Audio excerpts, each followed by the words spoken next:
Hello and welcome. Happy Thursday. I am glad to be here with you today. Hopefully, some of you watching have been receiving excellent news from your target schools. I know HBS released interview invites yesterday, and I do hope that you have had, a pleasant surprise in that email notification. And if not, it's okay. There are other schools that you can also attend and gain quite a lot of value from. And that's what we're here to talk about today. We're going to talk about the interview preparation and how you can make sure that you are presenting your best self in the interview with whichever school you are interviewing at. And we're going to talk about some techniques and some etiquette that are important to keep in mind as you prepare. Oftentimes, interviews are plenty coming in at the same time, which means you have to navigate a bit of complexity around what you prioritize and how do you best prepare. So I'm hoping that today's session can be helpful for you on that front. And also, if you are someone who is needing support in this process, definitely feel free to reach out. We do have mock interviews that are school-specific mock interviews that you can register for, as well as Wharton TBD mock interview, which is essentially a simulation of the Wharton TBD experience. Right now it's a wait list, so you can join that one. If you have applied to Wharton, that does require an interview invite, so you wouldn't be able to register until February 19th when interview invites are released. So why don't we get started with today's session? I want to go through a bit of logistics first. So I have a few slides prepared and some questions that have come through the registration form. In terms of, I'm going to try to cover as much as possible, including answering those questions. But I would also love to see what questions you have as you are navigating your interview process as well. So write your questions in whichever platform you're joining us from, whether that's YouTube, LinkedIn, Instagram, and I'll do my best to answer them live. The questions that have come through the registration, we've integrated some of those into our presentation. So this way, those questions are being answered, even though not necessarily directly. But I would love to hear where you're struggling with, where you've been invited first and foremost to interview, or where you're anticipating an interview invite, and then what are some areas that you're struggling with. I hope that by this point you have already started preparing for interviews and getting your story straight. So with that, let's just talk a little bit about who I am and what we do here at C Admissions. So C Admissions is a MBA coaching firm. We focus on helping applicants gain admission to top 20 business schools. We do approach our coaching methodology is very personalized and very tailored to the applicant and to the schools that our clients are applying to. We have a very comprehensive, very detailed process that we follow, which has helped us have really strong admission placements. And me, I am the founder. I've been doing this for about 8 years.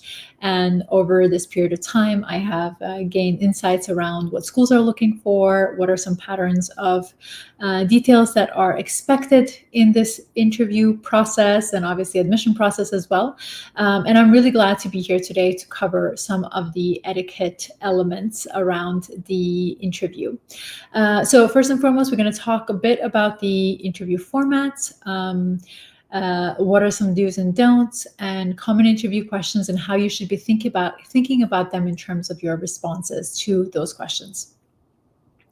And then, of course, Q&A, it's here on the end of the list, but please, like I mentioned earlier, write your question in the platform you're joining. We won't show it on the screen, so you don't have to worry about your name appearing. I will just read the question out loud. If you see me look to my right, it's because I have another screen, which I'm monitoring the comments essentially. So let's dive right in. First and foremost, let's talk about the interview format. Or even before that, let's talk a bit about, does the interview actually move the needle in terms of your admission process? And the answer is yes. The interview is an element that the admission committee looks at in terms of evaluating your full candidacy. So, of course, in your application, you've had a chance to really craft your narrative, present your story in a way that you wanted to. You had plenty of time to practice, plenty of time to edit and refine. In an interview, this is a one-on-one format, which it's slightly different. So they get a chance to see how you interact with other people. Do you fit the culture? And the interviewer at the end of the process is required to write a report for the admission team. And a question within that report is, do you recommend this candidate for admission? Now, of course, the interviewer's recommendation may not necessarily be the final deciding factor, but it does contribute in that decision-making process because the interviewer understands the culture of the school. Either they have attended or are admission representative, or students or alumnus of the institution. So they understand what the culture is like. They're also participating in curating the future of the cohort. So they actually have a very important role to play in your admission. Some schools have like Stanford, for example, invites 2 people for every seat at the table. That's a 50-50 chance, right, of you being invited, you being able to gain admission there. Other schools invite more, but the numbers are still very low in terms of the admission probability. So if you think about the amount of work that you've put in your application until now to land you the interview, should be an equal amount of effort you put into your interview preparation to make sure that you nail that interview. And at the end of the day, obviously you don't have control of the full outcome, but what you know is that you have put your best foot forward in terms of your performance, and then obviously leave the rest to the universe. So what I want to talk about is also some of the interview formats. So that means what is a traditional behavioral interview? What are some school-specific formats that are slightly different than the traditional behavior interview? Virtual versus in-person interviews, because we're moving a lot more with opportunities within the 2 optionalities. Okay, I see a question that has come in, and it says, is it okay if I sound confident on my entrepreneurial goals, edging to overconfidence maybe, instead of going over plain old career jump story? I hope that you're going to go in the interview with whatever you wrote in your application. At this point, you should not be changing your goals. You have written your goals in your application. That's what landed you the interview invite. So please do not change your goals for the interview. I personally, in terms of our approach here at CE Admissions, is entrepreneurial goals are something that we cautiously, and it's a one-on-one kind of evaluation if someone should go with an entrepreneurial goal in their application. But that's in the writing process, not in the interview. Whatever landed you the interview, that's what you have to stick to. But in the writing process, we have to look at what your experiences have been. If you don't have any entrepreneurial goals, it's really entrepreneurial past experiences rather, it's really difficult for the admission team to see that you have the experiences, exposures to know that entrepreneurship is your path forward. So but that's, again, it's from the application perspective, and not necessarily for an interview. Interviews, no matter what you wrote in your application, good or bad, if you land an interview, stick with that goal, because part of the write-up that follows the interview is the goals themselves. So if the goals that the interviewer talks about in the report that they share with the admission committee don't match what you wrote in your application, probability of being dinged is very, very high. Okay, let's continue. So let's start with traditional behavioral interview. So traditional behavior interviews are very standard in the MBA top 20 business school format. So they are structured, they're one-on-one interviews, either with an admissions officer, an alumnus, or a current student. If it's depending on the school, so some schools have blind interviews, which means that the interviewer only knows what you have presented on your resume. They have not read the application fully. This means that it's most likely, even if it's an admissions officer, if that's the policy, that admissions person has not read your application. And oftentimes, obviously, like current students and alumni do not read an application to a school. So if you have a student or an alumnus who is interviewing you, the high probability is that school's policy is a blind interview, which means, of course, that you can use examples from other parts of from your application, as well as additional, obviously, information in your preparation process. So what is a traditional behavior interview? So traditional and behavior interview entails questions like, walk me through your resume, why you want to do an MBA, why the school, what's your plan B? Tell me about a time, what are some challenges that you've encountered? What is the time you failed? Those kinds of questions allow the admission interviewer, or the interviewer rather, allow them to see your clarity around what you want to do, clarity in terms of understanding of what the value of your experiences, and also an opportunity for them to see you in action through those examples that you choose to share. I strongly encourage you to go in with about 7, 8 different examples that follow the different categories that I just mentioned, so that you have a repository of experiences that you can draw from depending on the question that the interviewer is asking. Now, if you go to the likes of Clear Admit or GMAT Club, they do have also, past interview reports, so you can start looking at those kinds of questions.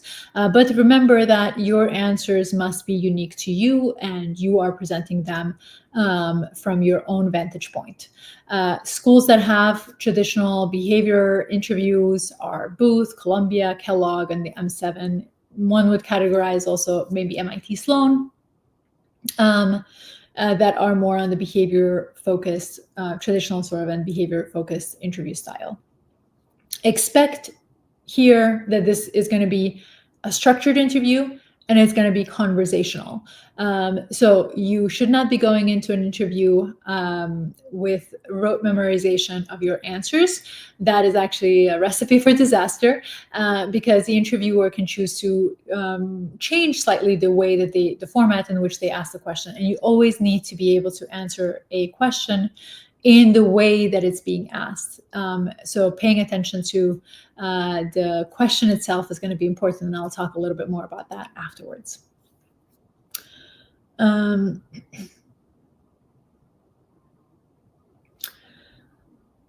am sorry, it looks like this was not a successful interview, but I'm not exactly sure what does the structured interview and the result mean. So I would start looking at how did you prepare, what did you say, in terms of your responses, because that's an important. It's not just like looking at the questions and knowing how you would want to answer. It's really about deciding what do you want to say, and then practicing enough in a way that you know your full story in and out, and are able to communicate it in a way that it's natural. If you sound like you're reading, unfortunately, they're looking for real people, right? So not someone who is fully, who has rehearsed everything and it's, just sticking to the script. They do want to see a personality on the other side. So it really depends. At this point is looking at what your performance was like and how can you change that for any other interview that you get. at this point in time. Okay, let's continue. So some interview formats that are school specific that are different from the traditional, behavior kind of question interview are Wharton, HBS, and GSB. So Wharton has a team-based group interview style. You get a problem in advance. So on February 19th, when the interview invites are released and you're invited to interview, you will also get a prompt that you are a problem essentially that you are asked to solve in advance of showing up to your interview. So you want to make sure that you are practicing that. We do have simulations like I mentioned earlier. So if you want to join our waitlist for that, if you apply to Wharton and you want to join the waitlist for our Wharton TBD mock interview simulation, you can definitely join the waitlist, and the link will be shared with you. It's actually already in our YouTube comments. And HBS, that sent out invites yesterday, they have a rapid fire style interview that asks, sometimes 26 questions in 30 minutes. The interview is 30 minutes, but it's really rapid fire and highly personalized. And what I mean by this is the interviewer has fully read your application and has come in with personalized questions to your application specifically. And you need to know your story really well to be able to succeed in an HBS interview. GSB has a more conventional behavior type of interview style, but it's very unstructured. The interviewer decides how they're going to go about this interview. Sometimes they don't even ask you about your goals. Sometimes they don't even ask you about, tell me about yourself kind of story. They can be fixated on something that you wrote on your resume that is unrelated to business, essentially. They really want to get to know your personality and how you fit the Stanford ethos, essentially. So it's really important to recognize who you're being interviewed by and preparing according to their style of interview, because otherwise you can't, there's no such thing as one size fits all, essentially.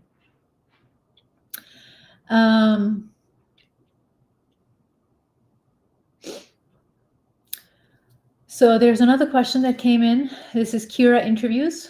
I find it difficult to think about a situation or example using the STAR method approach in 45 seconds and conveying the same in 1 minute.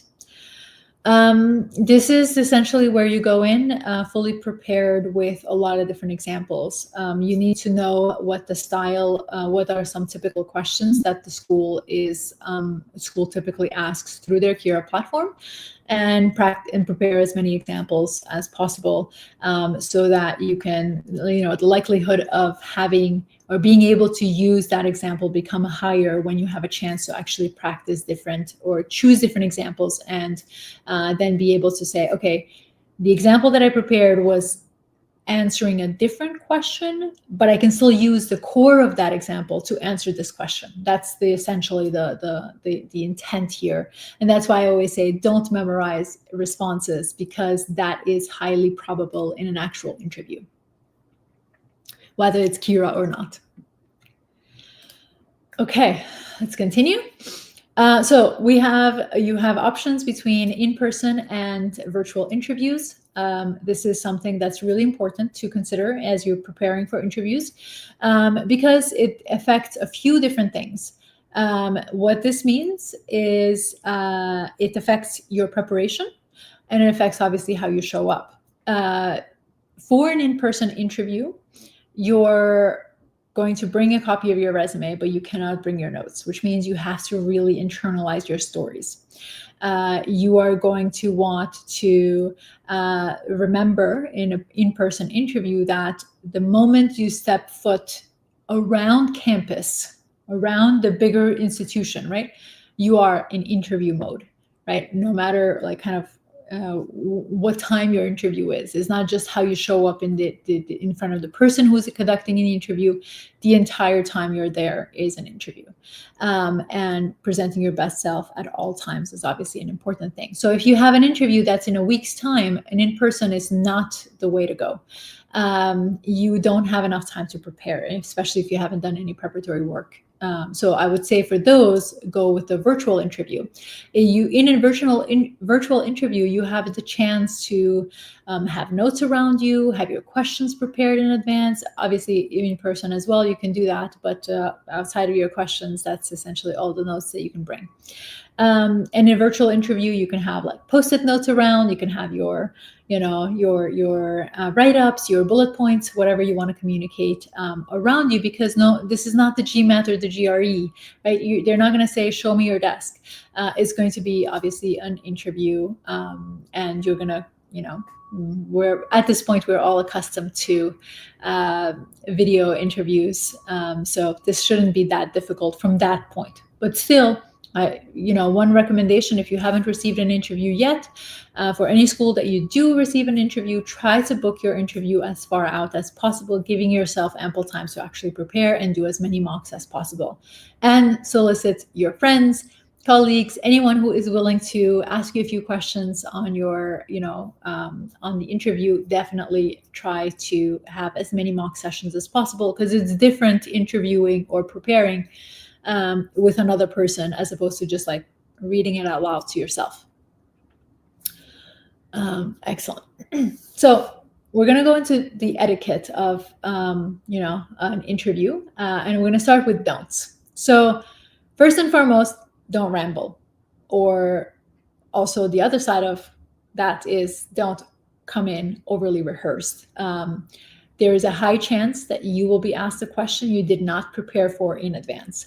And there is a very stark difference in terms of how one shows up when they have prepared an answer for the question and versus when they have not. And if it's overly rehearsed, it's going to sound even more, the difference is going to be even more stark than if you just sound natural. Obviously prepared, but you're going to deliver it in a very natural, in the way you speak on an everyday basis. I would say this is a huge no-no, huge red flag if you interrupt the interviewer. Your job as a candidate is to listen to the question fully. Don't fill in the gaps that you think that they're going to ask, but actually listen to what they're asking you, and then, deliver your response. Also, in the process of selecting your examples, make sure that you are never speaking negatively about any of your past employers, opportunities, or experiences that you have.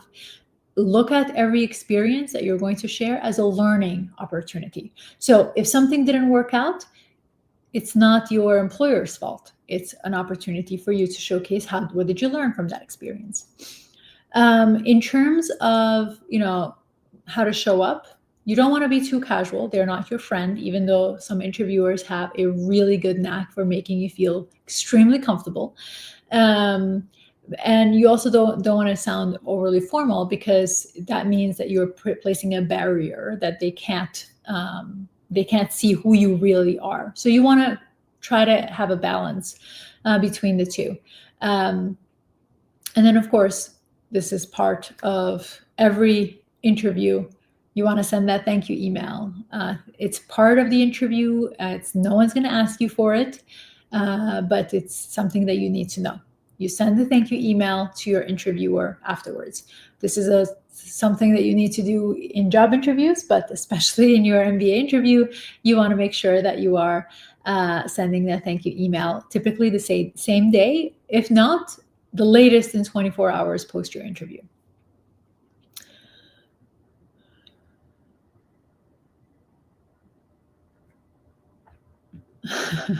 Sorry, I'm just reading a response to the Kira question here on YouTube. It says, I kind of crammed a few examples, and when I saw the recording, it looked like a robot. Yeah, I would say when you're doing recordings in a 1 minute, or honestly, any kind of recording that has like a time limitation, unless you have 5 minutes plus, I would stick to a one example response. And also for the interviews too, when you're doing one-on-one, one question, one example. Do not put multiple examples, or don't try to put in multiple examples in your interview responses, excuse me. Okay, now what are some do's? Research the school and interviewer, if possible, for the interviewer part. I know you're going to say like, oh, Susan, but I already applied. I know what the school does. This is a chance to refresh your memory of what you have done, what research you have done, and also recognize that there are still some gaps. You can have conversations with students at that school at this point and ask them additional questions in areas where you feel like you don't have a full grasp of what the school offers. In situations where you know the interviewer in advance, it's really important that you do a little bit of research. This is expected. You are not going to show, like if they've given you the name of the person, if they said, reach out to Jane Doe for your interview, and you did not research Jane Doe, that is not, you're essentially showing unprepared, right? So make sure that you do those components. Dress appropriately. Even virtual interviews, I've heard stories of people falling off the chair or spilling something and then needing to move, like, your body reacts, you move up, and then you have to be dressed fully, essentially, appropriately for an interview. Maintain strong posture and body language. I can't emphasize enough how important body language is in this process. You can have a really good answer, but if you delivered it in monotone, it's not gonna land. You want to be fully present. Sometimes even moving your body closer to the camera helps you feel, or helps the person on the other side feel like you are actually fully present there, fully engaging with them. And listen actively. I mentioned earlier, you have to listen to the question. Don't fill in the blanks or fill in what you think the interviewer is going to ask, because I see this way too often, that there's nuances in questions, and you have to pick up on those nuances. And you can only do that if you've practiced enough, right? And then also have insightful questions for the interviewer, prepared in advance of your actual interview. When you show up to an interview, there is a lot of anxiety that builds up. Something could have gone wrong beforehand. That's beyond your control, but that does not justify you showing up unprepared with questions. And questions should be very personal, especially if you know who the interviewer is. Ask them specifically about their own experiences. If it's an alumnus of the program or a current student, be personal. Ask them questions, but even if it's an admission representative, ask questions whose answers are not readily available on the school's website. That's the only way you're gonna be able to, show how you are a thoughtful future leader that they should be really excited to bring on campus and be a part of that alumni body for years to come. So common interview questions. I know we're getting really, really late in our session today. So some core questions: tell me about yourself, keep it structured, and highlight key experiences and not everything that you have done, your entire life story. Why an MBA? This has to be tied to your career goals. So, why you want an MBA, it's not about a rank. It's about what opportunities, what experiences is the MBA going to offer you that will allow you to get to your career goals. Again, stick to your career goals you wrote in your applications. Do not change at this point. Why this specific school? This is also tied to goals, but you have to tie it specifically as to what the school offers you that is unique to them, that will help you get to where you want to go. Short and long-term goals. This is like an elevator pitch, something you already probably wrote in your application, but stick to that structure.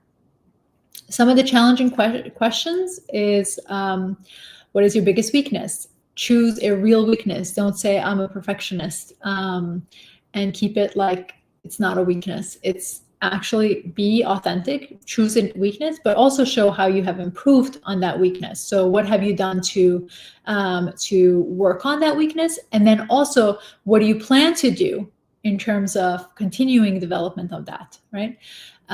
Describe a time you failed. This is an actual failure. It has to be a failure, but it doesn't need to be a disaster. Like, it doesn't need to be like I burned the house down, right? It needs to be a failure, something that didn't go as you had initially planned. What did you learn from that experience, and how has that experience helped you grow, helped you move forward? And then what differentiates you from other applicants? This is about knowing yourself, right? What are your unique strengths? What is the angle? What is the perspective you bring to the table that's different from the next person who may have similar experiences to you. This is true especially for investment bankers, consultants, people who are in technology space. Like, what experiences are unique to yours that you are bringing to the table?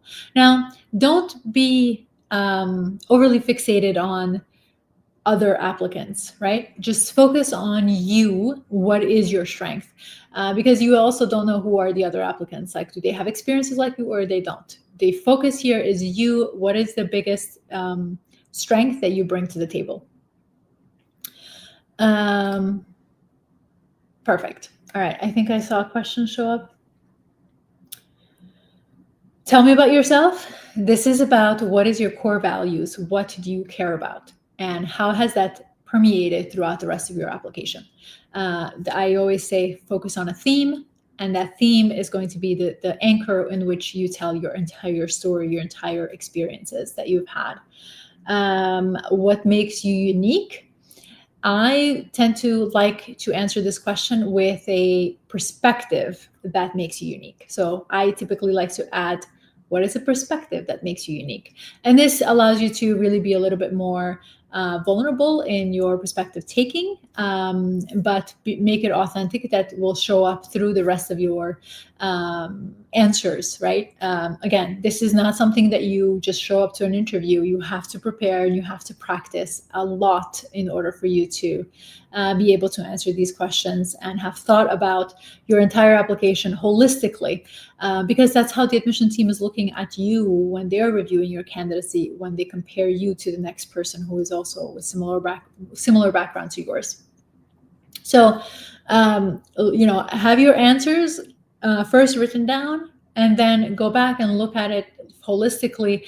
What kind of personality are these examples communicating that will have the admission or the interviewer feel that you are a strong candidate, feel that you match their culture, feel that you will have added value to bring to the cohort, and that you know that this is the program that is right for you and your career goals. So with that, I think we're going to end today's session. Hopefully it's clear that I like to talk about this stuff, because every session I always end with, I always end it late. But if you need support in this process, please feel free to reach out. Next week, we're going to focus on the Wharton TBD, because we are 2 weeks away or slightly over, but about 2 weeks away from the Wharton interview invite, Wharton's first round of decisions. And we can definitely talk a little bit more about how to approach that process there. If you have applied to Wharton, please register for that event. You don't want to miss it. And if you have friends who have applied to Wharton, please share the event so that they can join as well that session. Thank you again for wonderful questions and being engaged in this session. And I congratulate you for having received interviews, and I wish you good luck in this process.